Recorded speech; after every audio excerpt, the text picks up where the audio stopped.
everyone. My name is Elsie Nunn, and I'm the Executive Director of Project Learn. And I'm so thrilled to welcome you to our second annual fundraiser, where the theme is Learn Today, Lead Tomorrow. We're here tonight to celebrate the accomplishments of Lowell young people and hear directly from students who've benefited from Project Learn programs. Programs like Early College Lowell, which offers the opportunity for Lowell High students to earn college credit before graduation at no cost to them or their families. And Idea Camp, which offers summer STEAM program workshops for students at Lowell Public Schools that helps prepare them for careers in science, technology, engineering, arts, and math. We have so many people to thank for helping make tonight possible, including our phenomenal hardworking staff, Shamir Rivera-Quintal, Jordan Elliott, Martha Cohen, and Caterine Patino. Our incredible board of directors, advisory board and associate board, and of course, our sponsors, without whom tonight wouldn't be possible. Our premier sponsors, C.L. Donahue, Titus Plumeritis, Enterprise Bank, Eversource, and the Demoulas Foundation. Our platinum sponsors are Covanta and Sunrun. Our gold sponsors are Gallagher and Kavanaugh, Eastern Bank, and Align Credit Union. Our silver sponsors, Middlesex Community College, Jeanne d'Arc, Lowell Sun Charities, Brian and Elise Martin, Delaney and Associates, Get There Start Now, Travellini, Scorzoni, and Kylie.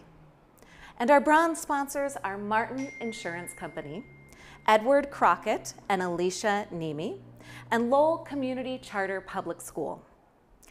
It's our donors and sponsors who really help make big things happen. When schools closed suddenly last spring, many students went home without their school supplies. Project Learn launched a COVID-19 supplies fund, which raised nearly $5,000, and we partnered with Lowell Public School staff to deliver books, school supplies, and enrichment activities to 1,200 kids and families right in their neighborhoods.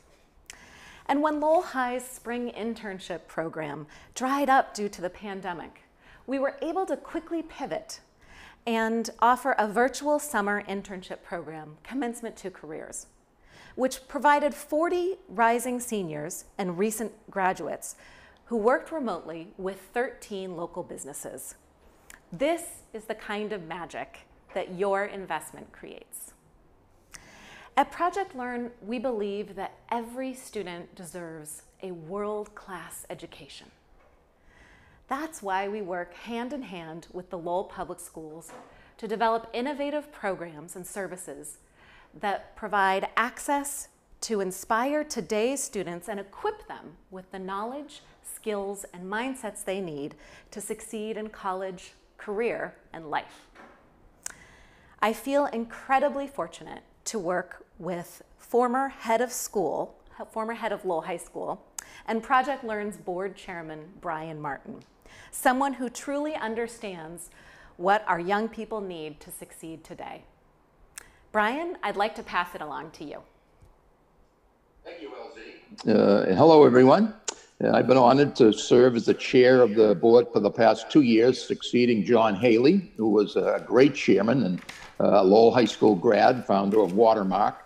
After founding the organization with George Duncan from Enterprise Bank and Kendall Wallace from the Lowell Sun, both Lowell High School graduates, by the way, I found that everything we did as successful business people and people in the public sector, we constantly came back and talked about the Lowell High School students. And that's really where Project Learn came from Lowell High grads that cared about the community and cared about our students. And I wanted to share just a couple of quick stories that gives me some perspective about Lowell. I went to an event at the Vesper Country Club, which is probably one of the most exclusive golf clubs in Massachusetts. It's right on the Lowell-Tingsboro border. And it was an event for Lowell High School And I left the event and I was walking out to the parking lot and I came across two students that were Lowell High School seniors who had just had dinner at Vespa Country Club on their parents' membership ticket. And I said to myself, geez, I didn't realize that we had students from Lowell High that belonged to Vespa Country Club. And then the next day, I attended a track meet at Lowell at the stadium. And one of the students who was running became a great friend of mine and was a graduate of Lowell High. His name was Manny Mensah. He was a Ghana immigrant, and his family had moved to Lowell. And he was running in a race at the stadium. And I looked at him and I said, Manny, where are your sneakers? And he said, oh, my brother has them. And I said, what do you mean, my brother? Well, we only have one pair of sneakers in our family. So he's using his sneakers to do the triple jump. And when he's finished, I have to put them on to run the race. And I never forgot that. And when we founded this organization, I said to George Duncan and Ken Wallace that, you know, there are so many students and families in this city that need our help. And a lot of them don't, but a lot of them do. And I think we should be able to find a way to bring our community together and raise funds for programs that are going to impact our students. And fast forward to our first major grant for Project Learn, and that was with Verizon Foundation, where we were funded to fit up the makerspace in the Freshman Academy. And soon after, a student named David Nyan, who's now at the University of Mass in Lowell, is an engineering student. He actually created a clock out of plastic in the makerspace, and he gave it to me when he left the high school. And I can't think of a better way for our graduates of Lowell High to give back to the community, to have an impact on some students. That student never forgot that experience. And I think when we see the new high school get constructed and see what the science makerspace is going to look like in the Freshman Academy, I think we'll all feel that we're on the right path here to support our students. And finally, I just wanted to mention that just this year alone, with Project Learn's work, 227 students have participated in Idea Camp and enrolled in 250 in early college courses. And in the last 3 years, we've distributed more than 37,000 books to kids and families. So we know that programs like these that Project Learn offers promote access to quality education. And by investing in Project Learn, you are investing in the future of Lowell students. For that, I thank everyone for contributing tonight and giving us some time. Back to you, Elsie. Thank you, Brian. Speaking of Lowell students, next up, I'm honored to introduce you to our student speakers tonight. Lowell High seniors, as they co-MC a virtual conversation with Representative Thomas Golden and Lowell High's new head of school, Michael Fiato. Take it away, Maybelline and Jada. Hi, everyone. My name is Maybelline Natoro, and I am a senior at Lowell High School. My name is Jada Turner. I'm also a senior at Lowell High School, and we're so excited to be interviewing the new head of school of Lowell High School, Mr. Michael Fiato. And State Representative Tom Golden. Good evening, ladies. How are you? Good evening. Good. Everyone. Thank you both for joining us today. So Jada and I will be taking turns asking you both questions. So first, Mr. Fiato, we'll start with you. I went through Project Learn's Commencement to Careers program, and I learned a lot about career development. Things like learning how to build a resume or creating a LinkedIn profile. I also learned transferable skills like how to communicate with the supervisor and how to manage my time, different things like that. So according to you, what are the most important skills a student can leave high school with, and why? Well, it sounds like you yourself got a good background in the critical skills that are going to be necessary to be successful in the 21st century. So you named a couple already. I also heard you talk about how to set up a LinkedIn account and how to present yourself professionally. Some of the things, big picture, what I heard in one project that Project Learn is very deeply engaged with the high school is the Portrait of a Graduate work. And the Portrait of a Graduate surveyed alumni, and they responded with resounding conviction that there was a few key leadership qualities. And one of them was perseverance. And we found that that was within the the program that was from Lowell High School alumni. And what does perseverance mean? And, you know, really being able to stick with things when times get tough, being able to not back down on your core values in the face of adversity. And as any manager or leader, whether you want to be an entrepreneur, you want to be a teacher, a doctor, a lawyer, those are very important. That's a very important quality, because that quality of perseverance really impacts other areas within your skill sets. But I would also mention just the ability to collaborate, to listen, to be able to objectively look at data and make data-driven decisions, but with people at the center, and not just making decisions without the people that you're leading or working with, and being able to lead in these complex times. These are very difficult times right now, very challenging times, and it's calling for new leadership skills and leadership skills that we never really thought we may be called upon during a global pandemic. So I think that perseverance, leadership, collaboration, being able to listen, and being humble, and just knowing that as a leader, if you want to be a leader, you have to really accept the fact that you are a servant leader, that you're here to help, you're here to make empower others so that they can do the work themselves. Thank you so much, Mr. Fiato. So our next question is for Representative Golden. So I've worked a lot with Project Learn on social equity, and I've also become a trained facilitator with them. It's something I've become really passionate about, and I've learned the importance of becoming a better listener and how to be patient with other people. So how would you define social justice or social awareness, and how do you think it strengthens a community? Well, first and foremost, I want to say thank you to Project Learn for inviting me here today. I really appreciate it. I appreciated the opportunity for all of us to meet. And unfortunately, due to my work commitments, I was called into Boston. So my background may be a little bit different, so I apologize about that. But social justice is something that is extremely important.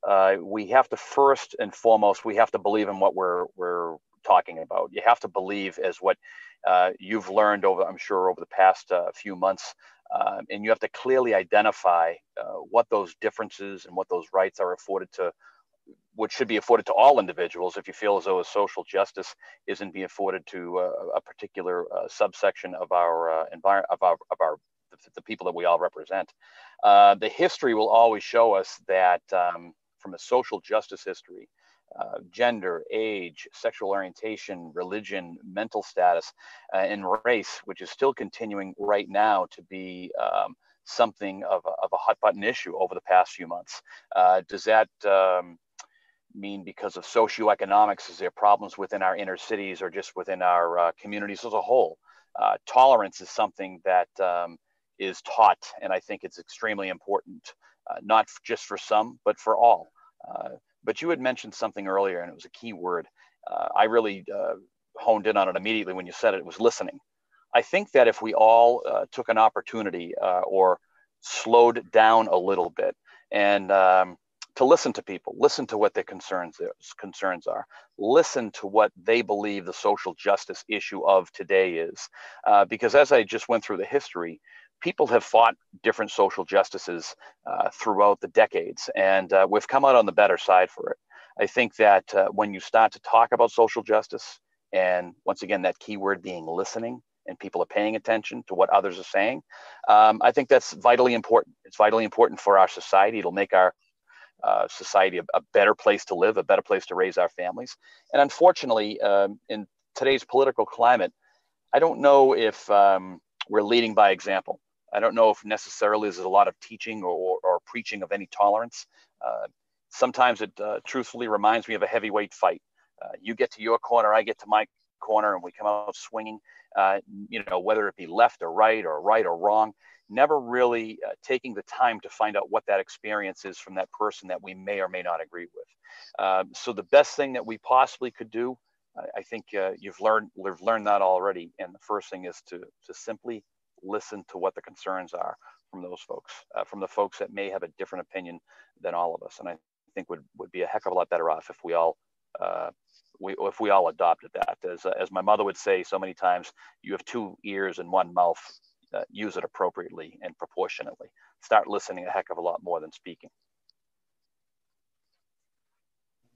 Thank you, Representative Golden. So, Mr. Fiato, I'm in the early college program at Lowell High. And what makes the early college program a little bit different from dual enrollment is that students can earn 15 or more college credits before they actually graduate from high school, which means that they can cash in on those credits when they go to college. So why do you think early college is an important program at Lowell High School? Thank you for that question. And I'm glad to answer it because I think that early college here at Lowell High School is probably one of the most important programs that we can run if we do it right. And one of the main tenets for early college versus dual enrollment is to close that opportunity gap. We often talk about an achievement gap, but I look at this as an opportunity gap where first generation college going students are the targeted primary students in an early college program. And we're looking to provide the equity and opportunity. And I also feel this is a social justice issue because when these opportunities are open for students to offer them high quality educational coursework within their high school years, where they can amass college credit while they're in high school, saving themselves and their families lots of money to take those credits to a community college to be able to get an associate's degree and or a bachelor's degree, save time, save money, while accessing all of the resources within the school and within the community college or the college. And that really sets it apart from a dual enrollment program because early college is designed to provide the level of support. So there are high expectations, but there's also high levels of support.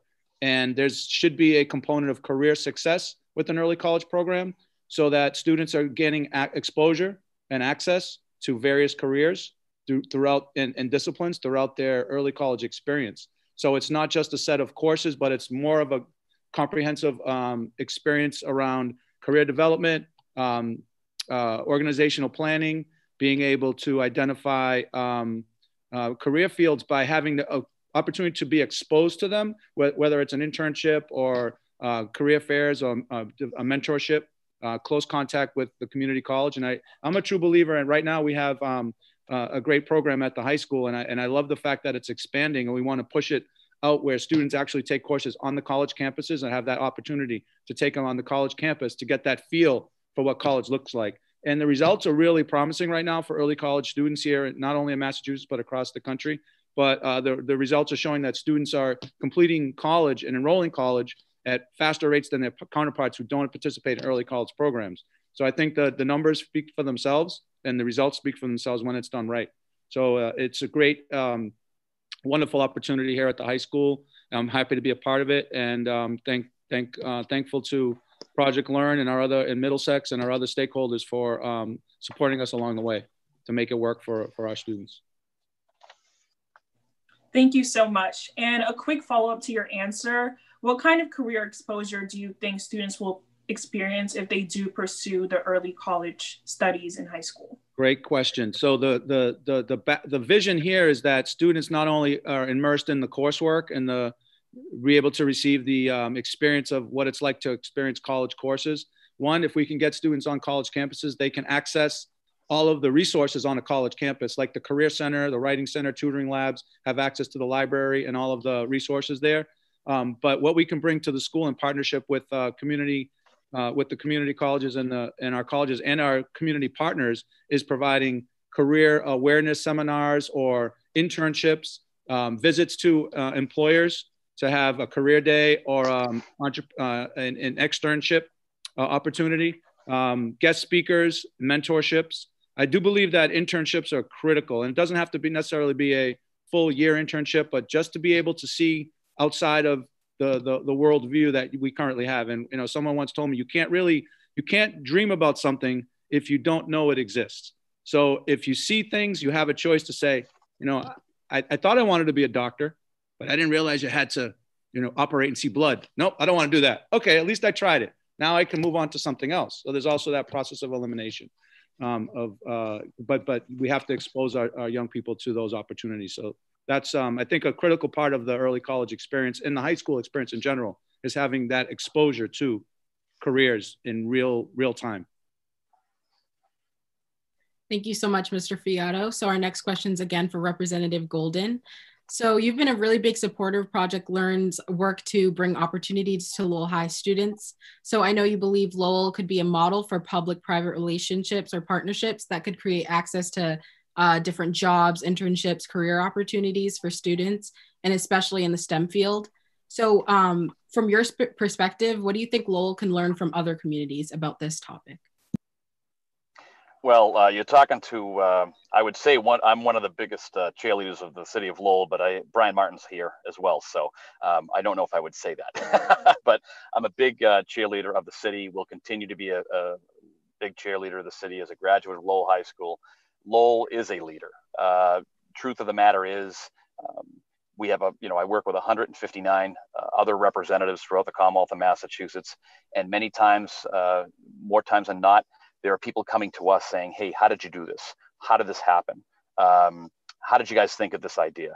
And it's something that was termed a number of years ago as that can-do attitude, but it really comes back to partnerships. And when I think of partnerships, Lowell is that model and has been that model with innovation pathways programs that Project Learn's putting together, whether it be, I think it's environmental sustainability, bioscience, and health fields.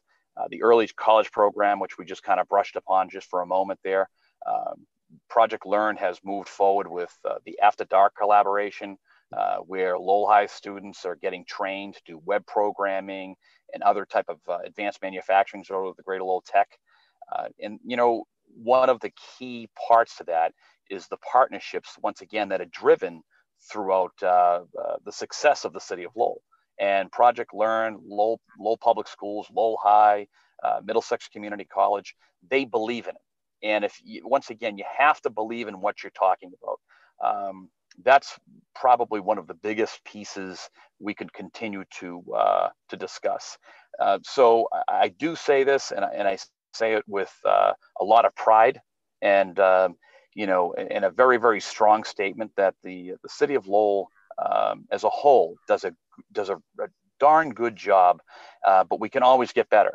But it's really talking to young folks like yourself. How can we get better? How should we be getting better? What is it that we're not supplying for the students of tomorrow? These pathways and partnerships that we've discussed, we have one of the most diverse student populations in the Commonwealth is right here in the city of Lowell. The STEM businesses, they need to continue to recognize that we have the ingredients for their success. I was speaking to LZ a little earlier about this. Maybe one of the endeavors, and I'd love to talk to the young adults about this at a later point in time. Maybe we should go up and down Route 3 to talk about a liaison role for somebody over at Project Learn, where we could get those big companies like iRobot and Kronos and Millipore, Boston Dynamics to let them know the great student population we have at Lowell, the diverse population, and maybe that's something that we should be talking to students about. Is that something that's going to be exciting for you? Is that something where we could look at those internships that were just mentioned moments ago? So it's a pretty exciting time. And, my theory in all of this is let's get to an idea. Let's not worry about what it's going to cost right now, but let's try to solve it. Let's try to get to an idea that everyone can, get around and believe in. And once that happens, the city of Lowell has that can-do attitude where we can get it done. And it's no surprise that Project Learn has that can-do attitude and consistently gets it done. Thank you, Representative Golden. And so now my question goes to Mr. Fiato. What piece of advice would you give members of the community who are trying to keep themselves educated on pressing social issues? Boy, that's a tough question for me. I'll be honest with you. I'm having trouble doing that myself and keeping up to date on reliable sources. I think my advice to myself would be in terms of the news media, for example, what reliable sources can I trust so that I can get a full picture of the facts? And right now, as Representative Golden talked about, sometimes we're in that heavyweight match where it's a he said, she said, we're battling it out, and it's not working to any solutions right now. It's a lot of hyperbole, and unfortunately, we're being blindsided and we're being bombarded with a lot of media stories from either social media or some of these news outlets. So it's very challenging sometimes to piecemeal what's true and what's not. The other piece is just in terms of time management for myself, I find it difficult sometimes to balance, the workload, my work day and my family, and then staying abreast of all of the social issues and being updated on it. So for me, the best way to do that is to talk to people, is to ask the people what is happening in your life, because I really, I really we can get wrapped up in a lot of the craziness that's happening right now in the world and not really bring it down, center it to ourselves, our families, our communities, our local community. I think that's what we need to focus on right now. As we're in a very turbulent time, we have a political election coming up. And a little story, in terms of my own, I have two young people in high school, and I was in the living room on my computer, and they all came in the living room and they said, "We want to watch the presidential debate." And this is the first time that I realized that my kids are interested in politics. I think more young people are interested than we know, than we give them credit for. And that was an eye opener for me, for my own, even they're my kids. And I was a little blinded by the fact that I didn't think they were paying attention, but they are. And they watched it and they had feedback for the candidates in both sides. And I just thought it was great. So I think we need to give more credit and more opportunities for our young people to weigh in on these discussions. But I certainly am not a person to say I could give advice to anybody about this, because I'm still honestly learning myself. Honestly, I have to be honest with that answer. Thank you so much, Mr. Fiato. And our next question for Representative Golden is, amidst the current pandemic and uncertainty of our lives right now, what message would you like to give the audience? Well, I also want to say I echo the comments of Mr. Fiato. You try to give advice, and sometimes you need to take it yourself as well. But the first thing that I would have to say, especially with this pandemic, is patience. And something, patience is a virtue, and I've heard it so many times, never quite understood it, because I live in a world where, we're up, we're running, we got to go, we got to move. And quite frankly, I think with patience, you need to learn how to unplug. You have to get away from, social media. I mean, social media or just Zoom and everything else. It's wonderful for me right now because I had no intention of being where I am today, but I can still participate in what, quite frankly, would have been an extremely stressful situation if, trying to serve a couple of different masters. But patience is such a key. It's something that I think we should all try to learn. This pandemic is something that the world has never seen, but the world, the country has gone through many trying times. I mean, we've been through different world wars, different wars in general. So I think sometimes looking towards our grandparents and finding out how they did it. We've all had some difficulty to bear throughout our lifetime. And I think, although I think this is a lot different, I think this is extremely difficult. In my 49 short years, this pandemic has really thrown a lot of people for a loop. But try to unplug, get back to family, and I hate to say it because I'm using it, but try to unplug from social media and focus on what's important. It's your friends, it's your family, and all this other stuff, as was just mentioned a moment ago. You have to check and verify. Where years ago it was deemed to be true because it was on one of the major news stations. Nowadays, just because it's the big quip is, well, it's got to be true. I read it on Facebook or whatever, and that seems to be true right now. And I do lay some fault at some of the larger media outlets for allowing biases to creep into what is the real. Just tell me the story. Tell me what's going on. We're all educated enough. We're all smart enough to figure out where we should go from here. But patience has got to be the biggest piece because we're not through this pandemic yet.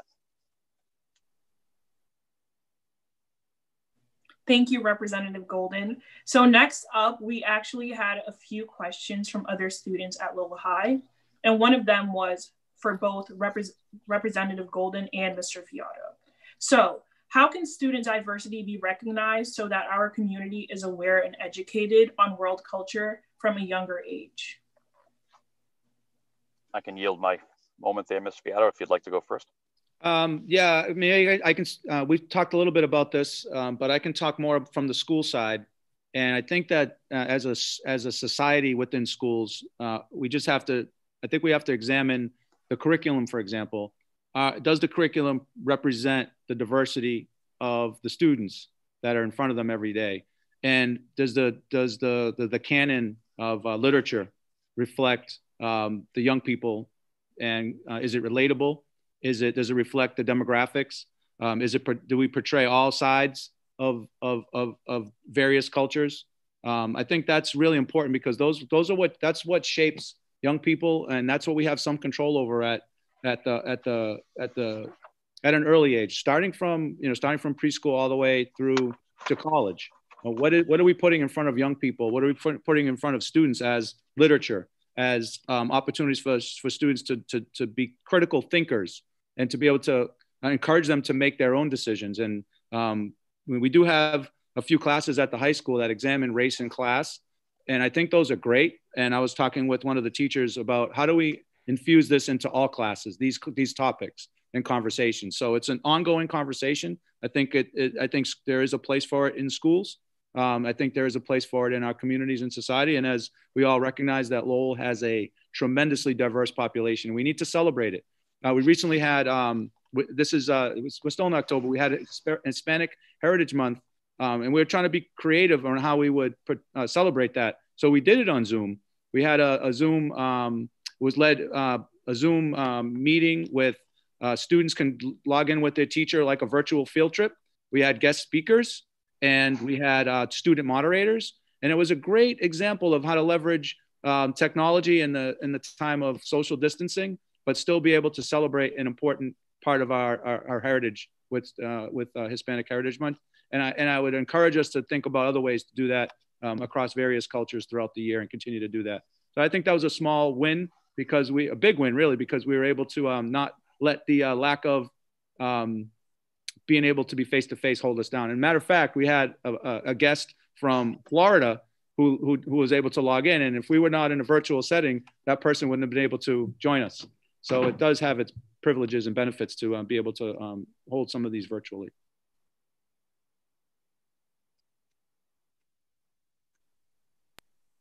Okay, thank you so much. And our last question is also for you, Mr. Fiato, and it is, what do you believe is the importance of a student's mental health in and out of these unprecedented times?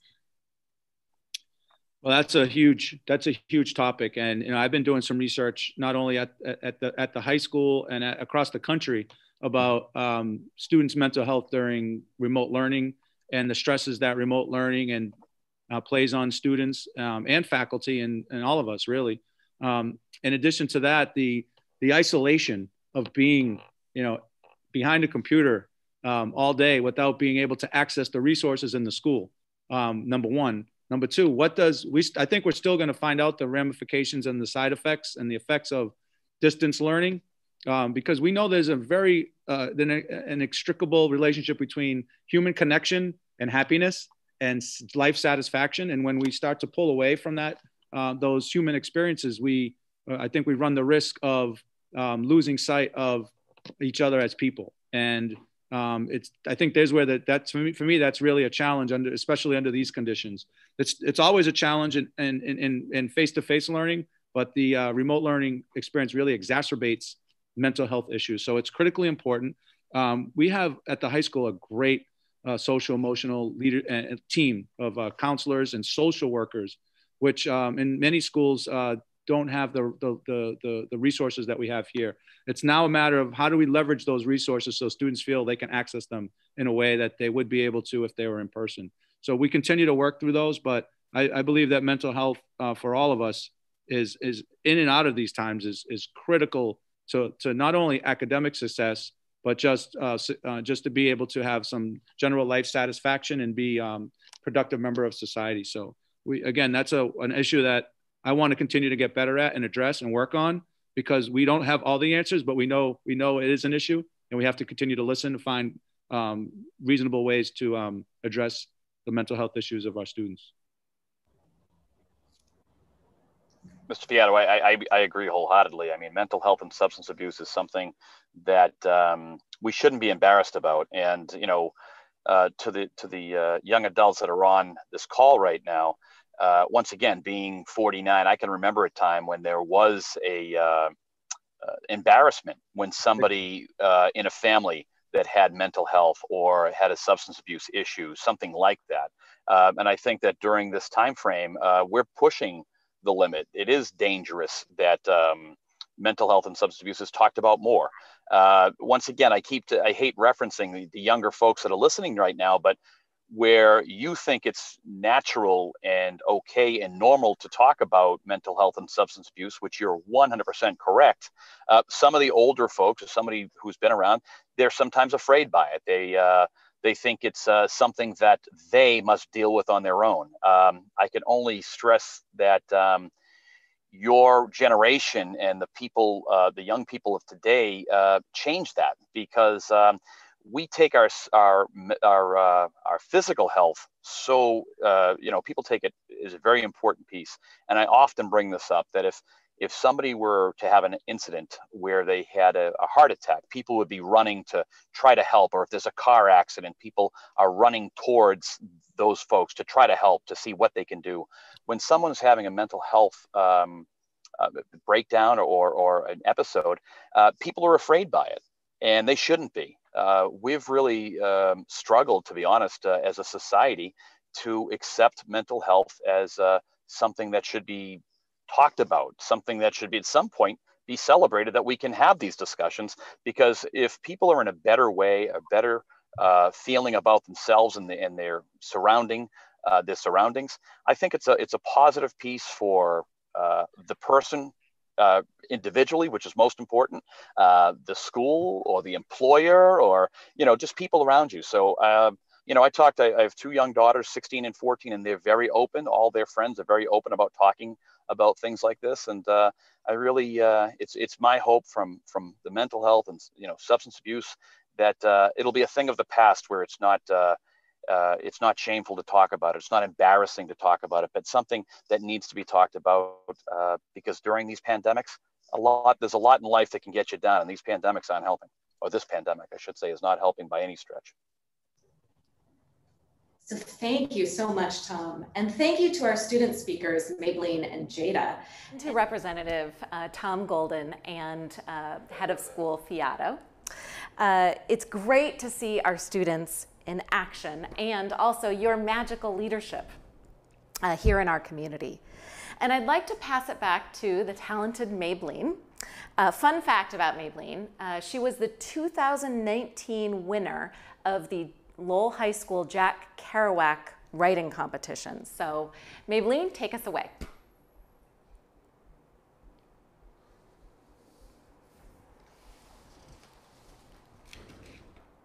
Hello, everyone. So we participated in a few projects that Project Learn facilitates, but for a fuller picture of their work and mission, check out this quick video.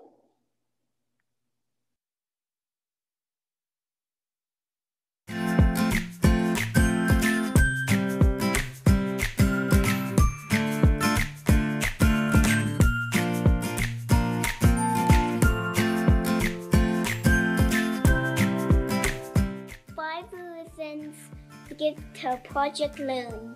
Number 5, Idea Camp. Idea Camp is a summer STEAM program. STEAM stands for Science, Technology, Engineering, Arts, and Math.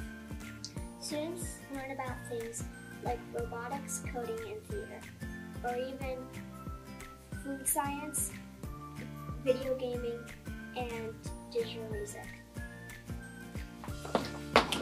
Number 4, Book Next. Did you know Project Learn has given out 37,000 books to little kids in the last 3 years? Wow! Number 3, Commencement to Careers. 40 student interns worked at 13 local businesses. Yay! Number 2, Early College. 300 Lowell High students are earning free credit. Number 1, 14,434 students. Yay! Hooray!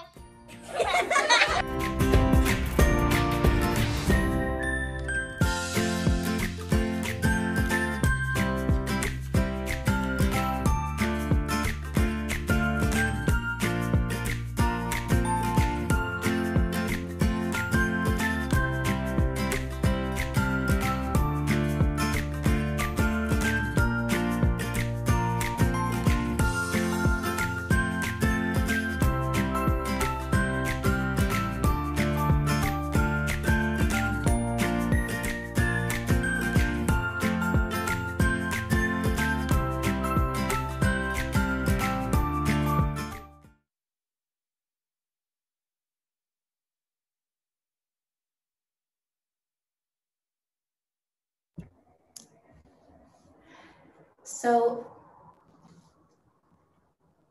we're glad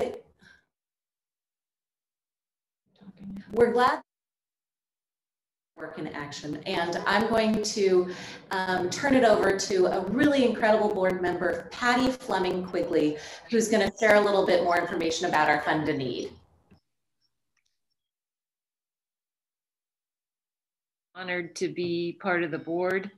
I'm a graduate also of the Lowell High School, and I'm super excited to be able to help fellow students at the high school and throughout the school system this year. Actually, I'm honored because I have one of the easiest jobs today, talking to you guys about donating.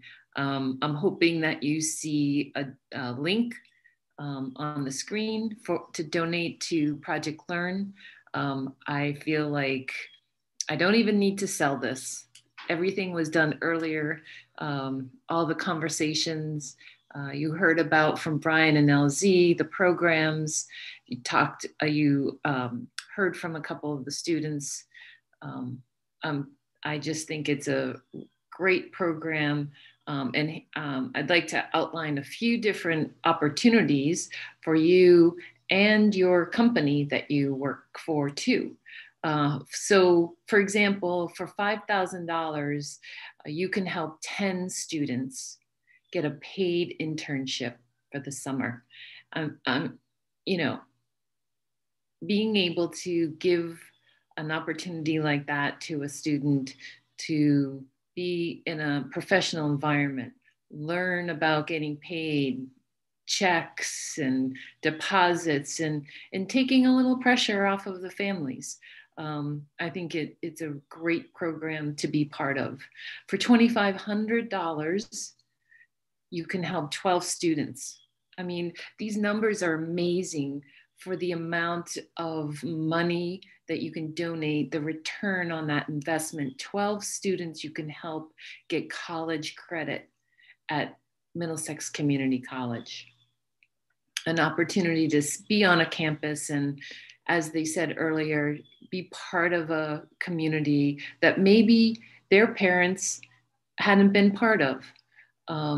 And to get the opportunity to think big and think past for their future.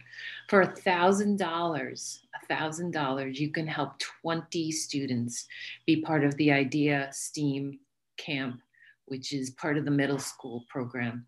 And again, more opportunities for kids that maybe they didn't have that if Project Learn wasn't around to help them out.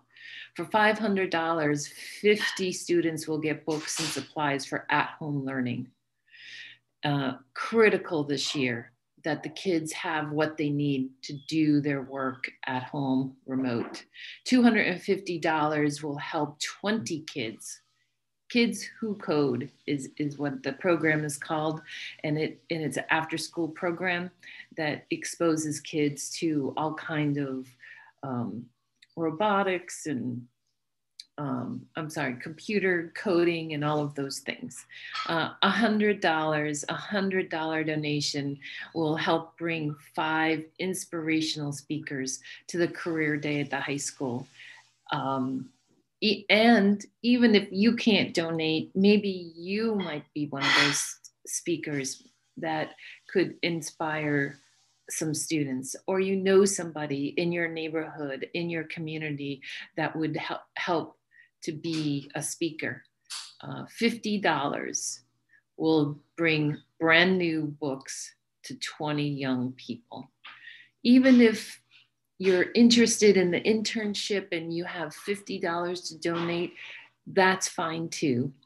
But think big, think of what you can do for the kids in this community, and maybe what your business can help with as well. So again, I'm hoping that the donate link is somewhere on the screen, and I'm just, LZ, honored to be part of the evening tonight. Thank you so much, Patty. It's always wonderful to have you part of our program. And like Patty said, there are so many ways to get involved and give. Even if it's your time and being a career speaker, we're always looking for people who are in the STEM fields or in unusual things like air traffic control. It really makes a difference. As Mr. Fiato said, if you can't see it, you can't be it. So that's the transformation we're trying to create. So now I'm really excited to thank all the teachers who applied for the Teacher Creativity Grant.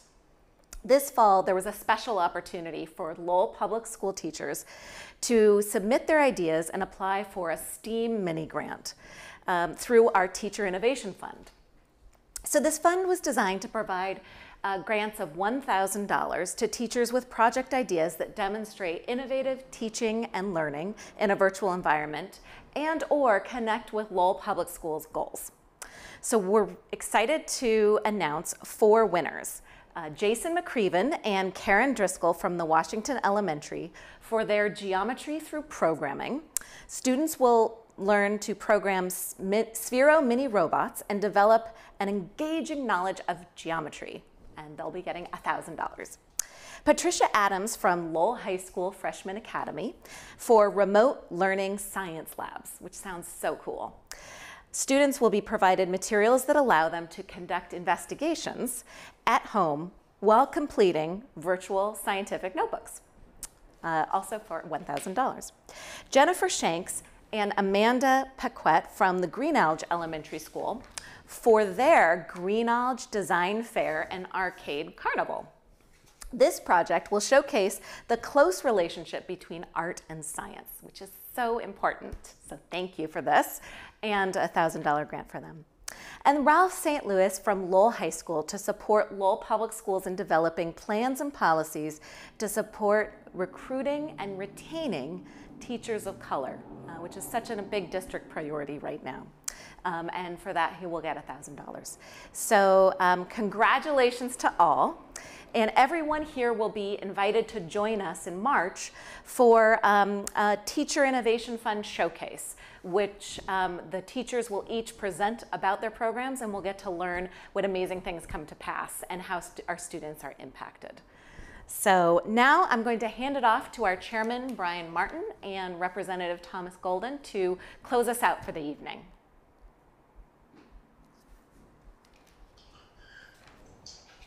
Interesting. I was just going to say I always defer to the coach, but I'll let the chairman go last. But once again, folks, Project Learn, as you had heard earlier, it's something that is so vitally important. It is really creating that bridge for all of these students throughout the Lowell school system. I'm excited to be a part of it. I'm thrilled to be have been here today. But more importantly, getting the opportunity to really dial in and talk with LZ and talk to Brian Martin and talk to the folks that are really involved in a day-to-day operation.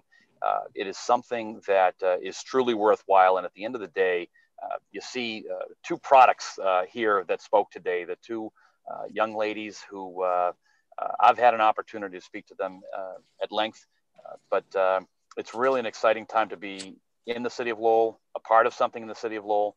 Brian knows this attitude of can do. When presented with a challenge, the city takes it on, creates partnerships, and makes sure that the leaders of tomorrow are coming out of the city of Lowell. I'm convinced of that. I've seen it in the past, and very excited and very happy to be a part of Project Learn. So thank you, LZ, and thank you to your entire board.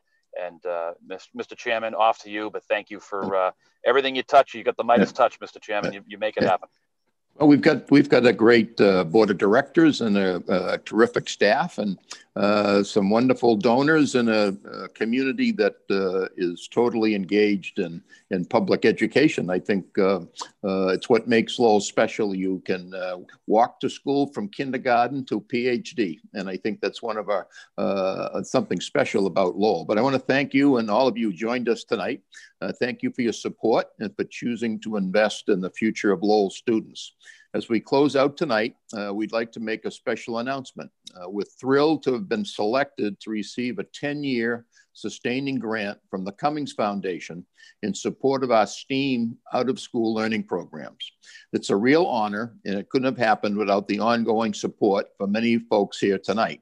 Special thanks to Jordan Elliott and Marty Cohen, who did a lot of the work on the follow-up, and we received $300,000 over 10 years. So we'll have $30,000 a year for our STEM programs.